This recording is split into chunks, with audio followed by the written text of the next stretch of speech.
तरी मला वाटलंच होतं कुठेतरी पाणी मुरतंय. पाणी भरून आणताना रंजना म्हणत होती.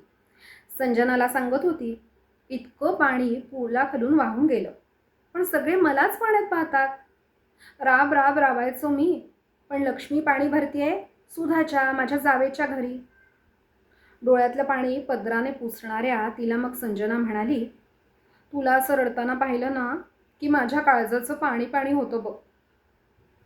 खरं सांगू का, पण लाथ मारीन तिथे पाणी काढीन असं असतं एखाद्याचं नशीब. तसंच त्या सुधाचं. कशाला त्रागा करतेस उगाच, आणि कशाला गुंतून राहायचं ग लहान सहान गोष्टीत. परवा त्या बुवांनी प्रवचनात नाही का सांगितलं की प्रपंच म्हणजे अळवावरचं पाणी.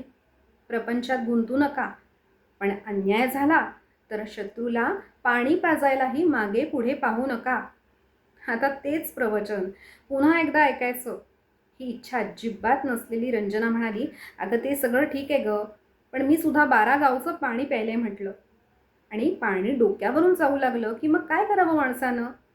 हे बोलत असतानाच पाणीपुरीची गाडी पाहिली आणि तिच्या तोंडाला पाणी सुटलं आणि त्या दिशेनं ती गेली सुद्धा. शेवटी कपाळावर हात मारून घेत संजना म्हणाली, हिला समजावताना आम्ही रक्ताचं पाणी करायचं आणि इथे पालथ्या गड्यावर पाणी.